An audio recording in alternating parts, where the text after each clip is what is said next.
Welcome to Get Over It, the consciousness transforming podcast for exceptional 21st century living. Today, I am calling all empaths. We're going to have Susan Workley with us, and we're talking about her new book, Confident Empath, a complete guide to multidimensional empathing and energetic protection. And folks, you know, most of the people who listen to this show are empaths, okay?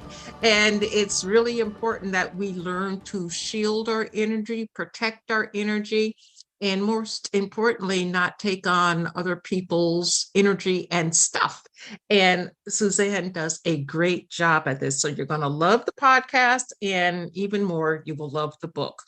Now, the information shared on Get Over It uses intuitive and pragmatic insight to help you shift your consciousness to break through the blocks and release energy that is no longer needed. Yes, we're going to help you let go of the BS that's holding you back. But you guys know I always ask, are you truly ready to? And by the way, folks, BS is belief system. A bit about me for my new listeners, intuitive since birth. I'm a third generation intuitive with over 3 decades of experience supporting people to break through the blocks along their path. I'm a strategist for personal and professional transformation, revealing cutting edge information that enables you to prosper and thrive. I spent 25 successful years in corporate America as an executive sales professional, and I am the founder of Healing Visions Ministries and the Northern California Children's Education Network, a 501c3 nonprofit. I provide consultations and healings in all areas of life that heal the mind, body, spirit connection, allowing you to live your very best life. Now, my clients tell me that I keep it real while providing them with accurate information to assist them along their journey as a spirit living a human existence. But they also say, if you really don't want to know, don't ask Monique. My background includes a doctorate in metaphysics, Reiki master teacher, ordained minister, and clinical hypnotherapist. So whether you are stressed, depressed, or possessed, I can help. To find out more about me and the services I offer, go to my website. That's MoniqueChapman.com. And I invite you to follow me on Facebook and LinkedIn. I'm no longer on Twitter, so don't go there. And if you're enjoying the podcast, please subscribe. We would love to see and hear from all of you. My guest today, Suzanne Workley, has been an energy healing practitioner, intuitive, and psychic empath for more than 2 decades. She teaches about consciousness studies and energy work and offers spiritual tours in Peru and Sedona, Arizona. She is the author of an energy healer's book of dying and lives in White Bear Lake, Minnesota. Welcome, Suzanne.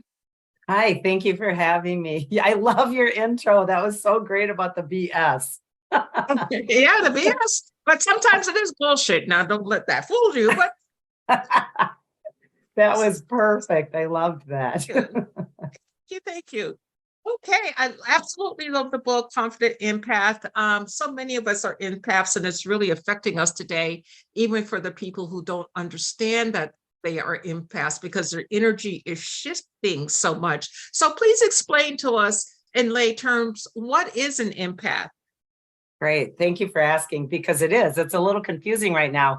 I have found as just a human, much less a practitioner, that people are tossing that word empath around quite flippantly and owning it without really knowing what it is. So the way that I describe things is our human birthright, our beautiful body is designed from source energy to be empathic. We are designed to feel what other feels. We are designed to walk in another's shoes and have our emotions connect. But that's empathy, and empathing is 2 different things. It's not just walking in someone's shoes. It's actually jumping in their shoes and taking their shoes and stealing those shoes and making those shoes your own. So it is a different vibration of interchanging energy. It's the taking and the stealing of someone's stress or anxiety or pain or emotion or actual physicality. So it's a really distinct difference. And I'm glad these conversations are coming forward so people can actually know the differences now. Yeah, tell us a little bit more about the empath thing, because it seems like you could be an empath, have that energy with everything. In your book, you do talk about the exchange of energy with courting or aura transference. And, I've told my lady clients forever, and a few of the men, that whomever you have ever had sex with is still with you. You take a Yeah. snippet of their energy. So talk to us a little bit more about that. Yeah, and thanks for pointing that out too, because it's everywhere. And so when we're empathing, our actual auric field has a container of our own, what we would call consciousness gasoline. It's our fuel, it's our individualized fuel. And this moves in and out of our auric fields and our templates and our bodies in a really organic way, as long as it's loving. But if it is not loving and we're fear based, which most all of us are because of the BS, the belief systems, most of us are leaking this fuel out of our gas tank, and we are actually yearning to find more gasoline, and we merge with all kinds of other things, not even just people, land and spaces and places and collective consciousness sphere, and we are glomming on and interpenetrating each other's fields in very negative ways, because this is the only way, if we're uneducated, that we get more fuel. And it can be very, very detrimental when we are transferring energies in between us, that do not serve us in a love vibration way. But at the beginning, Monique, it feels like, oh, that feels like a great hit of energy. I'm going to worry about you or take care of you or do everything for you so I can feel good about myself. But in the long run, it's a depletion of my field. And so these are really critical things going on every day, all day. Well, as you were talking, something just came to me. You talk about our connections with things, and we have so much going on today with all these mass shootings and everything. As the date of this recording, it's been like 190 something mass shootings across the United States, and there's not that many days in the year yet. Do people become empathically attached to their guns? I think what it is the collective consciousness is a programmable field, and we are all in our collective consciousness. When we're in dream state or when we're not present, we fly in and out of that field all the time. We hold it in our heart chakra.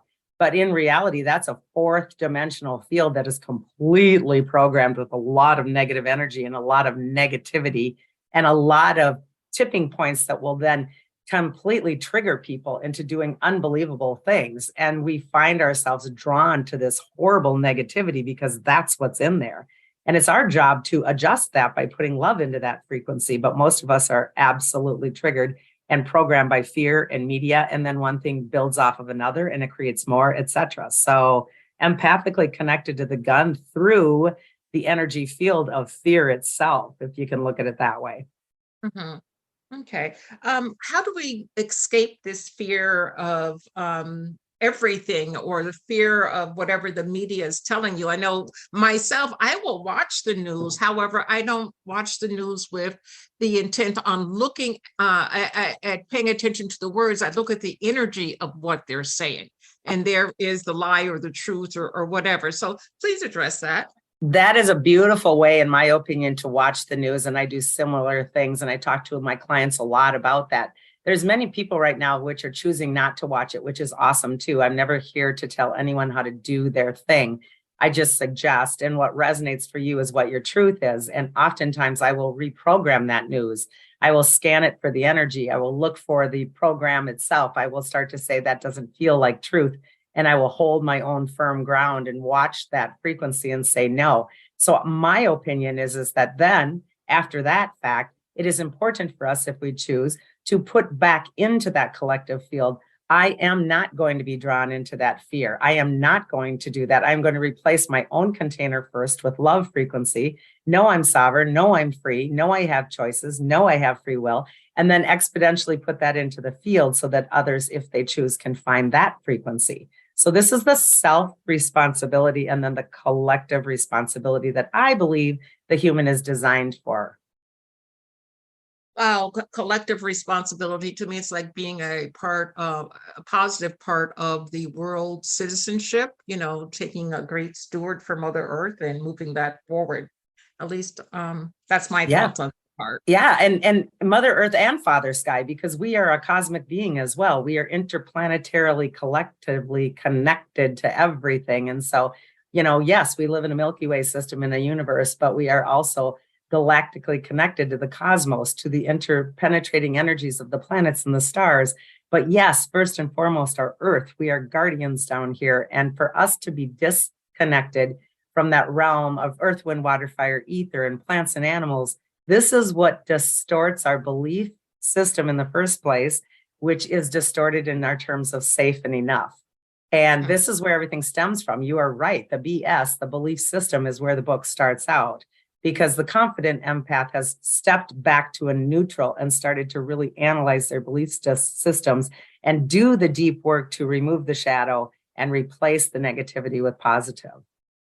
You are right on target there. But how does one get to that point when they're able to release?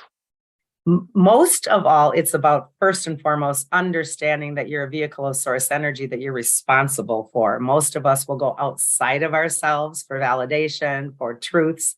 And when we do that completely opposite, meaning going inside of ourselves and then start the process of what this book is all about, start the process of the container, the auric field. I am responsible for this. I am keeping this safe and individualized. Therefore, on another level, I am collectively working in love. But if I'm not coming first in keeping that discernment process of, geez, is this Suzanne's real truth or not real truth?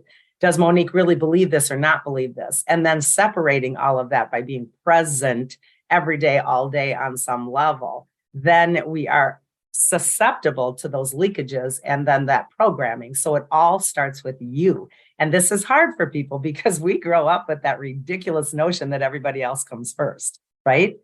Yes. It's a belief system. There's the BS belief system. Yeah, there's the BS.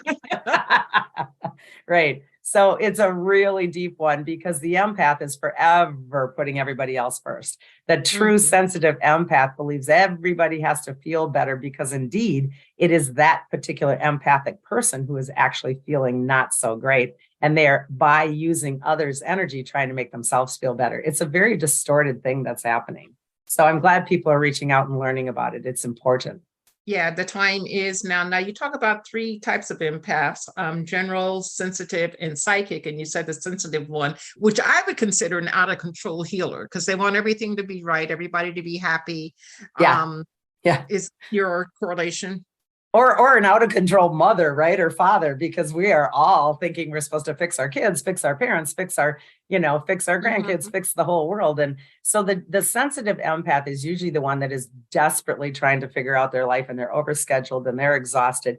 General empath just simply means everyone because these human bodies that we walk in are empathing, meaning connecting to energies all day long. But a general one usually runs it through the system. They're not aware. They don't get hit with it like a sensitive. A sensitive goes, oh my gosh, I am really running ragged, but I'm going to keep going because that means I'm fabulous, And so we are very much more aware. And then we step it up a notch or 10 when we become more psychically sensitive, meaning now my senses are really, growing into places and spaces of the unknown and the unseen, because indeed they are here, but that sensitive psychic can tap into, the paranormal field, the actual land energy, anything beyond the veil, etc. And then it gets really big. Okay, could you talk to us for a moment? You share a wonderful story in your book about being in the hospital. It wasn't wonderful. You were in the hospital and you were sick, but the outcome turned out to be great. But being in the hospital and you were a child, your parents were worried that you wouldn't live because there was something, I guess, wrong with your blood. They hadn't identified the doctors. You overheard them saying certain things about you. Talk to us about that and how you didn't buy into that energy. Yeah, thank you for bringing that. That's the beginning of my real story. I was only 7 years old and I literally saw what we would now use the word alien heads on my ceiling every night. And I was very comfortable. I assumed everyone saw those, including the siblings I slept in the same bed with, but they didn't. And I didn't know that for a long time. And out of the blue, I was taken down very hard at 7 years old with a blood disease that they never knew what it was. I was literally on death's door for almost a year. And the so-called Western medicine did not know what was happening. They went through everything under the sun and desperately trying to figure it out. They were taking scads of blood out of me on a weekly basis. And at 7, I write in the book that I was already comfortable with and normal in astral projection, meaning my body was sitting in the room and my essence was out in the hallway. And I was hovering over like the nurses in the corner, very sad and upset and scared that this poor little girl was going to die. And I'm like, whoa, wow, some little girl's going to die. That's kind of sad. And then I realized they were discussing me. And I was in physical form in a completely different room. So those kinds of traversing and experiences were really, really normal for me when I was 7. And I literally trusted the heads on my ceiling telepathically telling me that I was fine and I was okay. And we're working on your blood and we're changing things. And this is important for you. And so on and so forth. I had the knowing that this was my truth. And the confusion actually came in the human form. The confusion was witnessing and seeing these nurses and my parents and my family scared and crying and trying to separate their sadness and keep it from me when in essence, my ability was everywhere and anywhere. So it confused me for a very long time. And then the day that the heads told me that they were done, my so-called blood disease disappeared overnight and I was absolutely fine. And to this day, I'm one of those anomalies that's like, what the heck? But for me, it was a very comfortable realm. I lived in that for many years. Why were you afraid as a child? Because most kids, when they look up to the ceiling, they see aliens, they're like, oh, Yeah. I think this is the essence of being a beautifully interdimensionally connected human. And there was some beings that would come into my room that I was afraid of, though, Monique. There was the so-called bad aliens. I just put that word on it as a child. And I knew their frequency was different. They felt different. And it was an intuitive knowing of hide under the covers from them. And then the other heads would come in and things would energetically, frequency wise change. So again, the body, I think, is so phenomenal because, of course, the alien realm works in telepathy. And I knew everything is a cognitive knowing. But the sensing, the knowing of the human form to say, oh my goodness, this is a fight or flight response. This is not safe. We are all born with that. So whether we have tapped into our telepathy or not, our senses of the actual system of being human is such a gift. And yet we play in our head. We play with our mind. We don't let our body connect with our heart and be led by that. We want validation from truths outside of ourselves instead of going in. And this is the struggle of the empath. Okay. How do we get to the point of protecting ourselves on a daily basis? And why is it so important to be protected? Yeah. And protection is a tough word because when I started out being a so-called light worker, I was confused way back when because, the ignorance of my ability back then. Oh, I'm working in love and light. I shouldn't have to protect anything, which now, 20 years later is just the most ignorant concept I could have had. And it's not all about danger, danger, danger. I really want to point out the word protection is actually to hold your fuel, to hold your individual consciousness container filled with your fuel of your own love, light, source energy. And I equate it and teach it in the book as a metaphor of you being a vehicle of source. A vehicle needs gasoline, and our gasoline is our consciousness connection. It's our life force, chi, prana. And that comes into the body via our chakra centers. But more importantly for a vehicle is a really good gas tank, because we can have all the great gas we want, but if that tank is all rusted and torn, it's going to be all over the ground before we leave the station and try to go onto the highway of life. So it's the tank. It's understanding the protection of my tank, meaning my field.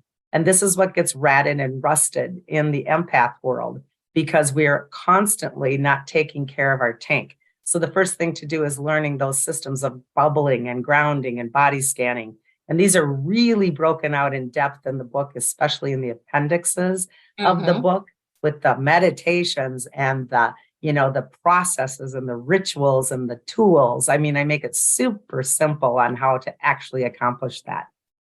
Folks, all you have to do is do the work. And why is it so hard for people, especially now? Everything's in turmoil. You would think that people would I don't know, just let the outside noise go and go within, or learn something to better themselves. Exactly. Yeah, it's the people that are on track. And again, this isn't a judgment on anyone else. Everyone gets to be where they get to be on their journey. There's no right or wrong. But when personal responsibility comes first and our sovereignty and our freedom becomes number one, because I'm choosing to believe what I choose to believe and I don't have to be led by others, this is when the paradigm shift really deeply happens. And then we actually sit back in a neutral zone when we see the chaos.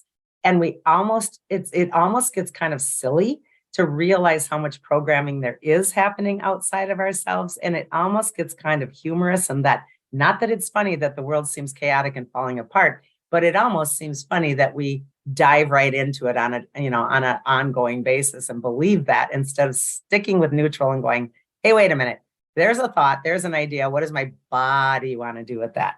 What does my true body want to feel with that? And then I make my choice instead of being a trigger reaction. Well, if we could get rid of those trigger reactions, that would be great. Now, how do we set healthy boundaries so that we're not impacting all over the place? Well, again, and brilliantly, you started this whole entire thing with it. It's the BS, it's the belief systems, and the courage of the person who is truly walking a spiritual journey goes there first, because we are individualized souls that come into these bodies. And we, for whatever reason, think what we grew up with in terms of beliefs is and has to continue to be our truth. And that is absolutely a non-truth. It is up to us to really dissect those childhood beliefs, those society beliefs, those dogmatic beliefs, and start to tear those apart so that I can then own what is my true parameter of my own truth. And this is where it all starts, because once I know a frequency and resonance of my truth, and I start to trust this by going inward, I no longer choose to go outward for validation, knowledge, and information. And I utilize that difference, those different confusion of energy and frequencies, to hold in neutral and go, which one makes my heart sing? Which one fills me with love? Which one tears me down and makes me fight or flight in fear? And we get really picky and really choosy. And that's when it all changes. So when we have that change, do we ever revert backwards, or do we stay in that frequency, if you will, and even move that frequency forward? It's all of it. And that's a great question, because this is something people struggle with, because, oh my gosh, I've done all this work. I did so well. And then I just went backwards and I lost it. And we start to berate ourselves. And it is critical right now for understanding the ascension process. Those people that are saying, oh, my family's in 3D and I'm in 5. That is ridiculous, because every single solitary one of us, no matter how gifted and clean we are vacillating and jumping and flipping and flopping through 3, 4, and 5, 5, 4, and 3, 3, 5, 3, 4. I mean, it is constant, because we are seriously still in a 3D world that steps into 4D at oftentimes dream state, psychic state, meditative state, subconscious state. And then if we get into 5, that's awesome. But there's no way on a continual basis that we stay there 24/7 because of the fluidity of it all. So to not trigger into, oh my gosh, I'm going to revert back, now I've lost it, and do self-defaming or self-defeating, this is the challenge. So it is being able to navigate it all with balance and harmony. Yes, also you can push higher as you go, but again, you will not always 110% lock into something, because we are everywhere. We are omnipresent. Yeah, and that's a interesting concept to wrap your mind around, especially people who have been brought up in strict religious background, I guess. Oh yeah, dogma's a hard one right now, right? Yeah, and I don't, well, I guess on some level I do, but I don't understand why people, and yes, I'm going to pick on the Catholic Church for a moment, folks. There's a lot of trouble with the men who run the Catholic Church being with boys, not even just girls, but boys, doing inappropriate things to them. And if they do that, and you're a member of that church where you're listening to that leader, how can you continue to do that when that's such wrong? I just don't understand. Well, and I think the beauty of being alive at this point in time is the disclosure process. This energy on this planet which is now really rising in the mother God frequency. That's been what has been out of the Trinity equation. We've had the Father God and the Child God, meaning the thought and the action. But the mother God, the female God frequency of emotion and feel, has been distorted for eons. And this is what's coming back right now. And this is why the empath is so critical. The feel is what will really lead the way. The feel is this is not acceptable any longer. That frequency will not be tolerated. And this is what's coming in hard and strong right now. And it is showing disclosure for things that will not be accepted any longer. And so again, the chaos of all of the breakdown is actually the beginning of the healing. So healing can begin in chaos. Totally. Healing is chaos. Chaos is the healing. And again, what we need to understand if we really study this bigger, I just did a really advanced workshop this last weekend for some of my top clients in understanding the holographicness of creational reality. The ascension process is done in certain timelines. We are experiencing it in our timeline as chaos because we're seeing how we got there. But one doesn't understand multidimensionality and timelines. So we can also get freaked out, re-scared, reignited in all of the horror and mess up the timeline again. So what we want to do, if we choose to do this in a healthy way, believe it's done, see what's done, see it the way that you want it to, live as you choose to see it in the way that you want it versus getting tangled up in the chaos and the triggers of how we got there. Okay. What about soul contracts and the Akashic records? Just had a lady on last week who was an Akashic record teacher, and she spoke to this. And I'd like for you to speak to it from the vantage point of empathy or being. Yeah, both of my books, my first book, The Energy Healer's Book of Dying, talks extensively also about, that was launched in 2020 and kind of a tough time to launch a book on death, but it's coming back strong now. So that book also makes reference to the Akashic and the soul contracts, because it's important for us to know our loved ones that leave this planet are also leaving when they are contracted to. This is important. For the empath, it's important for us to understand these people that I am worrying about, these people that I want to change, these people that I obsessively am sticking my energy into and taking from, have a soul contract with, first and foremost, their higher self, and then are collectively connected with me. And I get to step out of the way with knowing that their higher self knows exactly what they're doing, instead of my lower version of what I want me and them to be keeps worrying about changing them. For example, if I worry and worry and worry that my loved one is sick and may die, if I understand the soul contract, that their death is aligned, that I am here witnessing with no condition attached, that's different than the empath that's sticking in, oh, I want them to be here. I want them to get better. I want to save them. I want to help them. Because the second one is all fear-based and the first one is love-based. So I teach that very extensively in both books because I think it's a critical knowledge to have within oneself. Okay. And talk to us a bit about prayer in the language of light. And this is where the Akashic comes in. So every single body of God consciousness, whether a human body, whether a planetary body, a galactic body, every single being that's a body of God consciousness has what's called their own Akashic record, their own file, their own information. And the way that I view prayer is, I believe that moves the information through the file system or through the books of the libraries so that we can remove the scared, the fear, the abuse, the horror out of these physical vehicles and put it into, with prayer in a different form, into what we call that Akashic record or that God source, so that that information is made available to everything and anything that is then going to be an incoming incarnation. This is how we change our planet. This is how we change our species and we change our karma. We need to get the information out of our bodies so we stay more healthy and happy. And we needed to get it into the hands of source. And I show that in a completely different way in the latter part of the book. You certainly do. Now, when we go to your website, SWORTHLEY.com, what are we going to find there? Well, you will find both of my books. So Confident Empath is the new one that just launched. Again, The Energy Healer's Book of Dying is all channeled. It shows how we die in death. I've done death work forever.